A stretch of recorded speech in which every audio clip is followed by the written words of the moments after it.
Hello, void and all who inhabit it. It's me, and I'm happy to announce the cicadas are finally gone.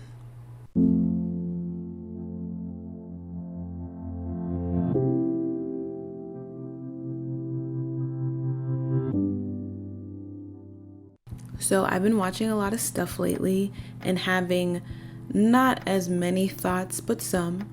And I noticed that whenever I'm examining a character, especially if that character is a woman, almost always does romance come up in how I'm examining this person and their story. I've also said that romance can be a way to highlight the weight and worth of a character, both in the actual story and in the eyes of the audience.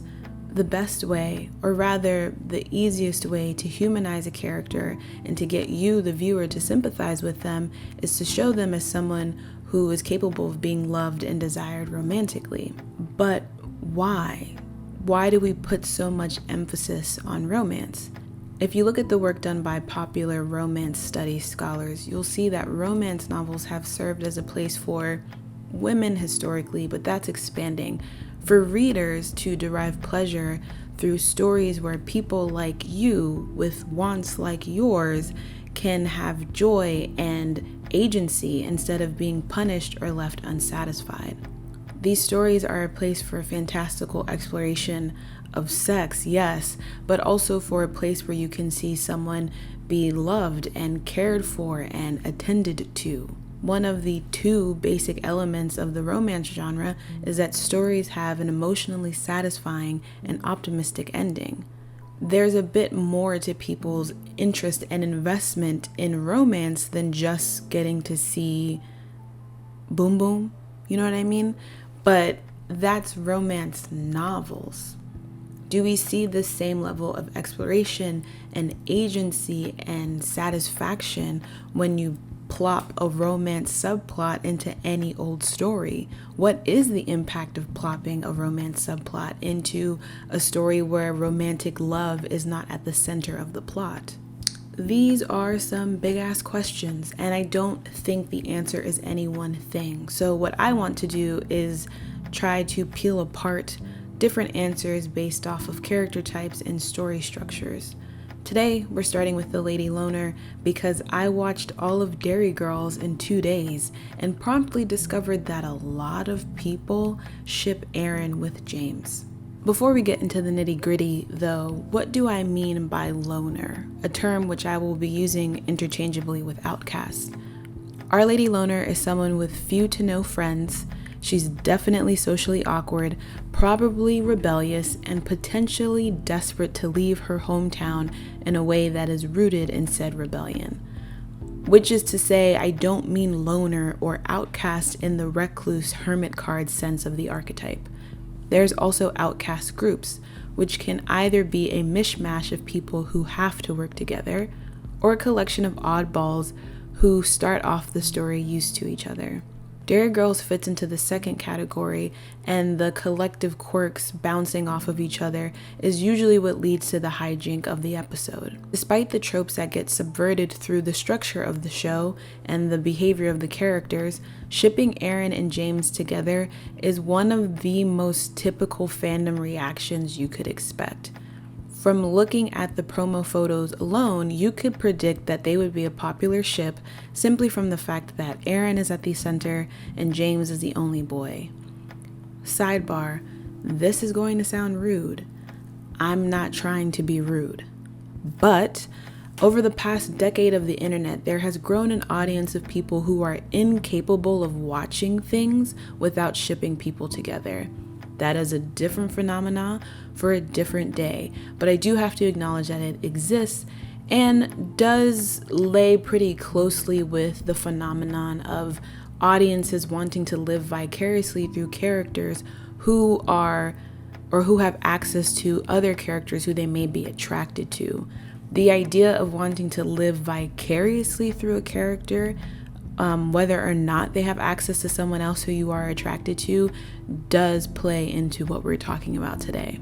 Derry Girls is a show with an ensemble cast, but Aaron is very much our main protagonist and is established as the audience's avatar. She is who the majority of viewers are expected to live vicariously through. And judging by the ease in which you can find James X reader fics, there's probably a number of viewers who are interested in Erin because of her proximity to James, a character they desire. But back to Erin. Her avatar state is established through both seasons, starting with her narrating her life in Derry. Erin's perception of herself as the great weaver of the tale of her teenagehood isn't just her thinking like that. It's a familiar storytelling device. A lot of modern social outcasts have a story mechanic that lets us, the audience, see their inner thoughts more explicitly and thus connect with them faster, whether this be breaking the fourth wall, having a voiceover, or just more openly talking about their feelings than any other character. Given that outcasts have historically been portrayed as unwanted and dangerous, it's not a bad shift to have the outcast be a sympathetic narrator of a story. But when it comes to lady loners, regardless of why this girl or woman is an outsider, the sympathy built up for her includes an underlying expectation of or desire for romance in her story. Within Derry Girls, we haven't seen much deeper than the typical teenage search for what Michelle would call a ride. And honestly, if they had Erin become interested in James, it could serve as another place to further subvert the idyllic teen drama tropes that Erin wants her life to be. But genuine fan desire for Erin to partner with James falls in line with a much more common setup both in media and among audiences of the awkward loner girl having a happily ever after in love.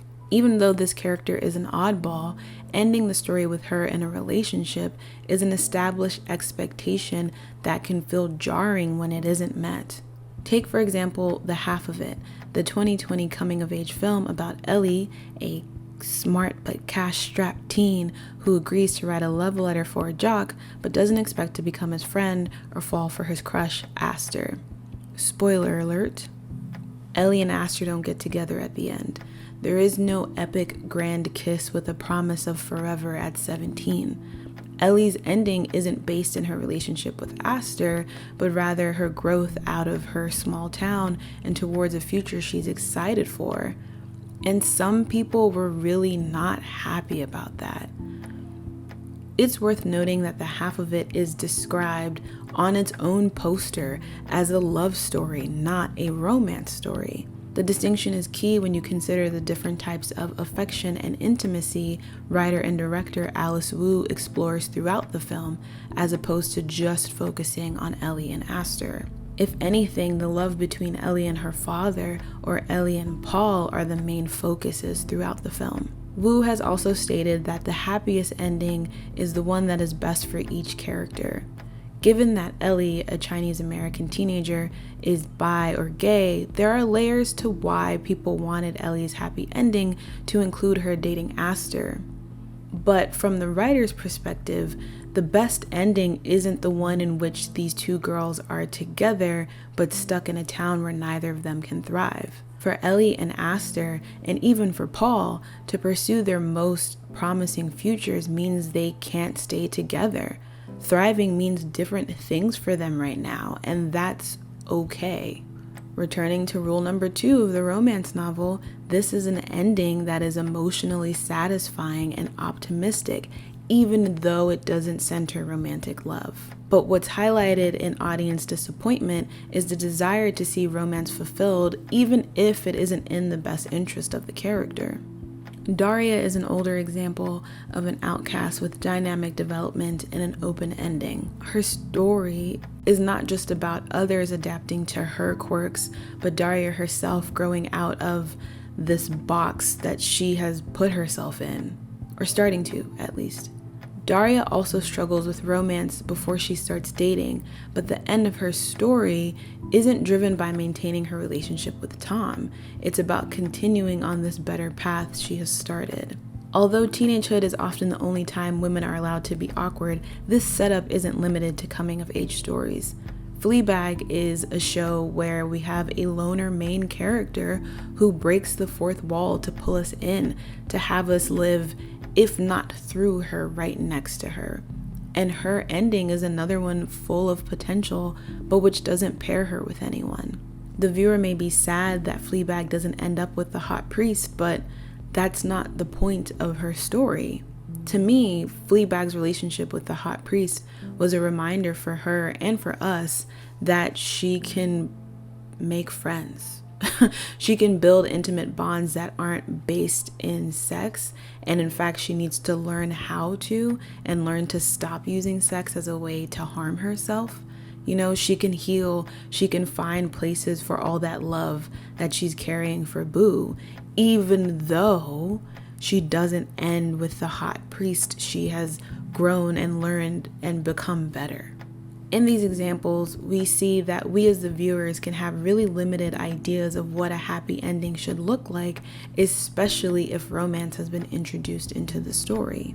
Minus maybe Daria, because I don't think people liked that she was with Tom. But the show also addresses the idea of Daria giving up what it is she wants to do in order to stay with him, and ultimately not choosing that, not feeling like that is the best ending for her. Okay, so I'm working on B-roll, and I just found this article that really gave me like a big brain energy moment. This is an article about the ending of the half of it, in which the writer Mata Dean says Woo is about the kids finding themselves before they think about completing the big picture. Their identities are the first half, and only after embracing it should they seek a soulmate, which would be the other half needed to complete the bigger picture in the game of love. This idea that a character, a person, is only half made and they need to find the other whole. They need to find the other part to be whole. What's that old story that humans were made with 4 arms and 4 legs and 4 eyes, and then they were split in half, and your goal is to find the other half in order to be made a complete human? I think this is actually not what Woo is doing. I think what Woo is doing is saying that you have to be made whole. You have to find the other half, and that it is independent of somebody else. Particularly when you are a teenager, your other half is not somebody, it's you, and you have to go find how to how to embody the rest of who you are, right? I think a lot of these stories, the half of it, Fleabag, Daria, that end with our loner or our outcast woman being left single, isn't supposed to be seen as sad. It is supposed to be seen as them finding the other half of themselves, independent of needing someone else, in a way that is good. You are not supposed to be dependent. Your person is not supposed to be dependent on your romantic partner. Period, point blank, new paragraph. And I get it. I think especially with the half of it, because now I'm reading a lot of reviews, and I think a lot of people, particularly the bitch review that talks about how straight teenagers get to see cheesy romances, and specifically in this case lesbian teenagers, or just like girls who are attracted to girls, don't. I think that is such a valid critique, and yet at the same time there is like a need in maybe all of these stories to push away from the idea that you find the other half of yourself in somebody else instead of finding it in yourself. This is off dome. I hope it makes sense. Anyway, back to our regularly scheduled program. Regardless, the point here is that audience desire can clash with development arcs that allow the most potential and growth for a character's story. On the flip side, we can look at Twisted as an example of ruining a show and several characters in pursuit of having the main aloof character become the star of the story and achieve the romantic interest that they wanted. In pulling examples for my last video, I was reminded of this show, which was an ABC family drama that aired in 2013 and that allegedly focused on Danny, a 16-year-old recently released from juvenile detention after being charged for killing his aunt at age 11, as he rekindles old friendships and tries to solve another murder he is accused of committing. His two best friends from childhood, Joe and Lacey, are our other core protagonists and the two legs of an imbalanced love triangle. Lacey, now popular in high school, initially avoids Danny, who has a huge crush on her, and even manages to start secretly dating her early in the show, and Joe, who is our social outcast of the hour and desperately in love with Danny. It is important that while Joe became a loner and Lacey became popular, the former is set up as more sympathetic than the latter. Joe is who we are supposed to be rooting for, and this is established not through Joe breaking the fourth wall, but through the amount of narrative time that is devoted to her and based off of resonance that the audience may have in similarly being someone who felt left behind after puberty kicked in and other people learned how to navigate 8th grade social politics than you did. With this, we also see the layer of comeuppance that is tacked onto a lot of social outcast characters, whether by the show, the audience, or both. Not only is this a character who deserves to win, as all main protagonists do, but this is a character who concede where you failed. As a result, in Twisted, love doesn't feel like empowerment or exploration, it feels like entitlement. Joe wants Danny, so she should get to have him. Even though that's not how the show is initially set up, or even organically grows to be. There's this shift around episode 9 to center Joe that felt really jarring to a noticeable amount of viewers who were watching at the time. Okay, I didn't explain this, but back in the day, back in the back, ABC Family used to have hashtags that would run on screen during some of their shows to encourage viewers to use specific key phrases, to boost engagement and all that stuff. I don't know if this is the scene. I don't think it is, but this is the screen cap that I found. But at some point in Twisted storyline, Danny and Lacey got taped having sex and someone was threatening to expose that. And when it came out, the hashtag that ABC Family put on the screen was hashtag poor Joe, who is a character who was not in this sex tape that was illegally filmed without consent, but is the character with a crush on one of the people in it who wasn't aware of the secret relationship. They later deleted it because people popped off, but yeah, just for context, these were hashtags that the show used to encourage how people talked about the show on social media. However, this is also where audience desire to live vicariously through a character shines through, because simultaneously there were a lot of people who became invested in the focus shift. Audience desire to have Joe, their avatar, win through partnering with Danny, a character they may also be attracted to, made it easy for some viewers to invest almost entirely in this romance. Looking back at old comments, you can see people pleading to have Danny and Joe kiss at the start of the next season or before the show ended, even for trailers and sneak peeks that don't focus on either one of them. Throughout all these examples, good and bad, we see that the happy endings people are rooting for are directly connected to romance and whether or not the main character will get one, even if that's not at the core of their story. For a character like Joe, if the trajectory of her story wasn't filtered through the lens of romance, it probably wouldn't have gotten so fucking awful. Yet, as the plot crumbled, people became more invested in that relationship than anything.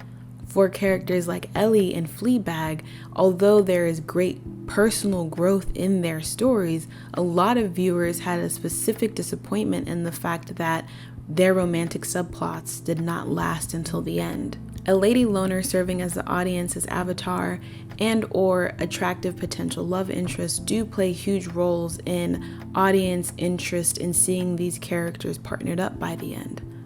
But we also have to acknowledge the role that gender plays here. Getting to see the outcast win looks different when that outcast is a woman. Women!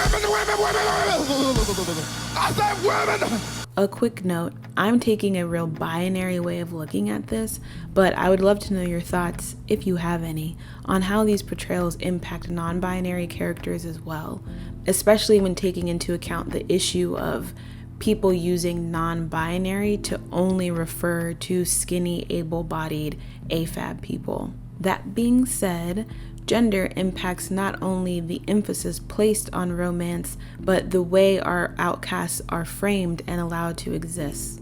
In We Are Lady Parts, Noor is often telling Amina to hide her interest in music in order to find a good partner. And while she is very explicit in telling her that, this message of, "You won't get loved if you're weird, so stop being weird," is an old one that has been portrayed in a myriad of ways. In fact, the ubiquitous of this message has led to an alternate reaction of people not wanting to see women get love interest because they fear it'll mean diluting that character. Stick a pin in that, we'll come back to it in another video. But often, if you want to be loved, you can't be weird, but having romance means you become shallow are the two options presented to lady loners, outcasts, just slightly eccentric women in general. Usually what we see is that this strange woman is told to change in order to get love because love is the thing you want, right? You don't want to be a cat lady living all alone. That is the greatest offense. So you need to shift so that you can get romantic love so that you don't die alone. Sometimes this need for a shift goes further to the idea that there is something fundamentally about this strange woman that needs to change. She needs to be less angry or less scary, often with what defines her as those things is simply a rejection of expected behavior. Strange women aren't easily consumed, so we can either change our palette or we can make you less strange. Usually it's the second choice. The most blatant way we see this happen is through a makeover montage that makes it clear this horrible troll of a woman is now worthy of being wanted. But any kind of change that's not genuinely addressing a trait or a set of behavior this character should be working on, but just an aspect of her personhood that needs to shift in order to make her easier to deal with, connects to the idea that this woman has to become consumable. Through all of this, we are given the message that the solution to solitude and strangeness in women, whether self-imposed or by circumstance, is through a life-altering romance. Let's look at two common loner tropes, the Byronic hero and the Ice Queen. Byronic heroes can be defined as arrogant, intelligent, educated outcasts who somehow balance their cynicism and self-destructive tendencies with a mysterious magnetism and attraction, particularly for heroines. Brooding, tragic, and painfully alluring, Byronic heroes are almost always men. The few examples of Byronic heroes who are women that I can think of are Syra from We Are Lady Parts, Jessica Jones, and Elsa from Frozen. But this is important. Keep it in mind. The Ice Queen, according to tvtropes.com, is a hard archetype to pin down, but her signature characteristic is that she is cold. Her ambiguity comes from what cold means. She has a cold heart, a frosty demeanor, and very often a resting bitch face. She attracts, but will never be wooed.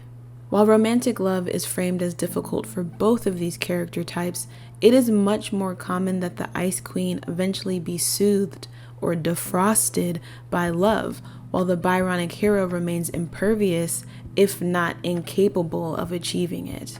Outcast men get to have dynamic stories that aren't dependent on romance or a major change in their personhood or both. Now, the Stoic is the overarching archetype from which both of these tropes descend, and from it we can pull all types of cardboard cutout, shallow characters, yes. But your chances of finding a rounded loner or outcast or stoic character are higher if that character is a man. Part of this is because of limited ideas around the use of a loner / outcast / stoic woman character. Strange women aren't consumable. So adding romance to this woman makes her more bearable, makes her more understandable by placing her story in a schema that is familiar, that is formulaic. Meanwhile, the need to be made more bearable is not an expectation of the brooding man. If anything, brooding men continue to be aloof and angsty in their love stories. But it's also easier to buy into the idea of a female outcast winning or being soothed or changed by romantic love because there is already the gendered expectation that women want romantic love over all else. Gender roles not only tell us that women are vehement pursuers of romantic love, but that love should look a very specific way. And this is where I think the fear of what a love subplot can do to a character's development comes in.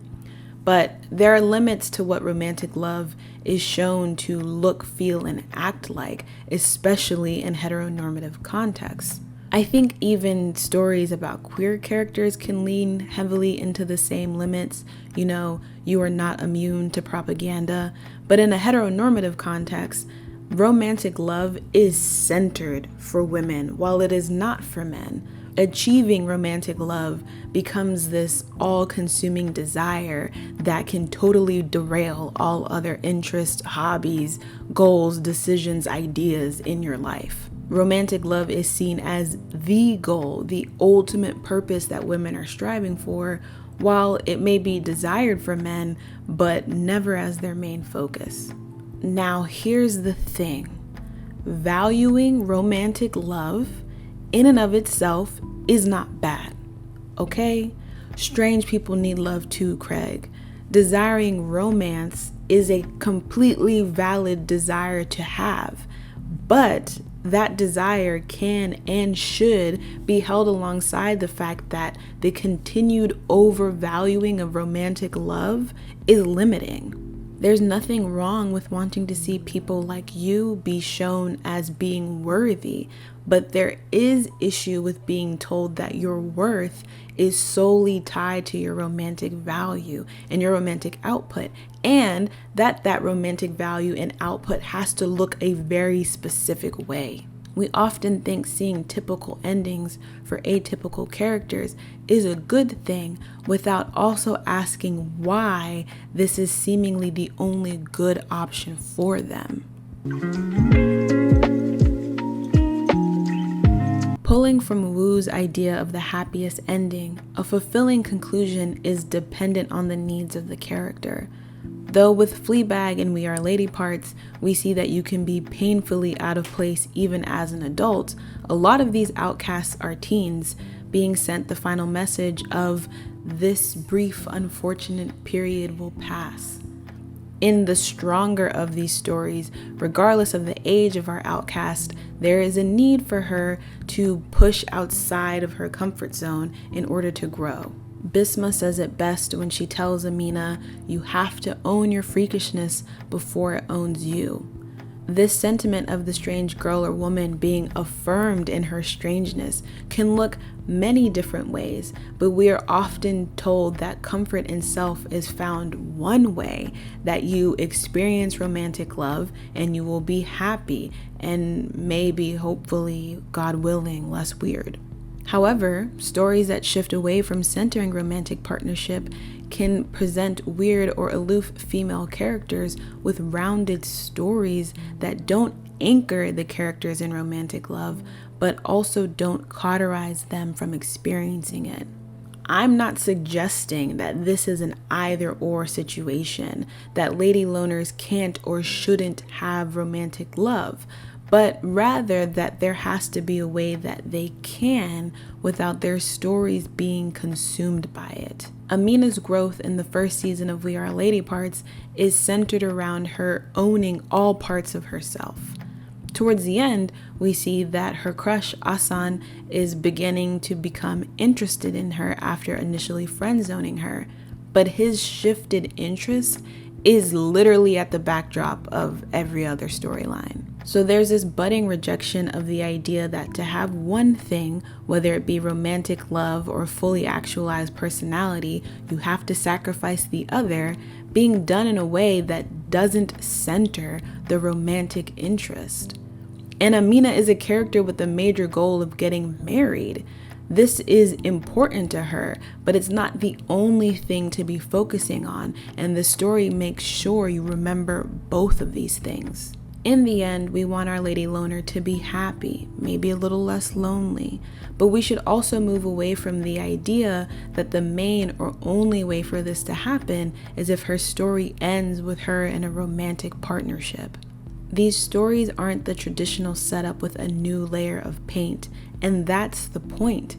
Exploring new types of characters means doing so through new stories with new endings. Admittedly, it's tempting to want the same old ends, and to get what everyone else has had can be subversive at times.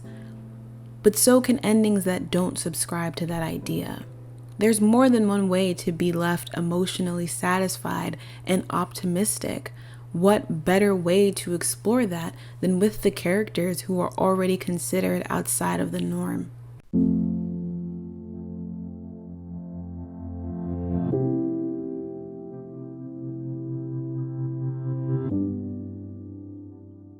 If you made it to the end, thank you for making it to the end. This is the second time I'm recording this because the first time I tried to rush and do it before England versus Germany. Anyway, you didn't ask. This type of video is going to be a series, but I'm not sure how long. So if there's any character types or story structures that you would like to see, let me know. I already know that I want to do sort of the inverse of this, like looking at why we need more romance and stuff, and how what is currently posed as romantic is not cutting it, girl. Y'all gotta level up a little bit. Also to come is an examination of the chaste chosen one in a love triangle and why more characters should be bisexual, you cowards. I should have saved this for the bisexual video. This is a very sleazy bisexual look. Anyway, before all of that, if you've made it this far, you will be the first to know that in honor of hitting 4K, I'm going to do a Q&A. Bars. There will be a community post on my page. It's going to go up after this video, probably an hour after, where you can leave questions. You can also leave questions in the comment section of this video, or you can tweet me. And I guess that will be my next video. Thank you, as always, to everyone who has subscribed. Until next time, stay safe. I'll catch you in the next echo chamber.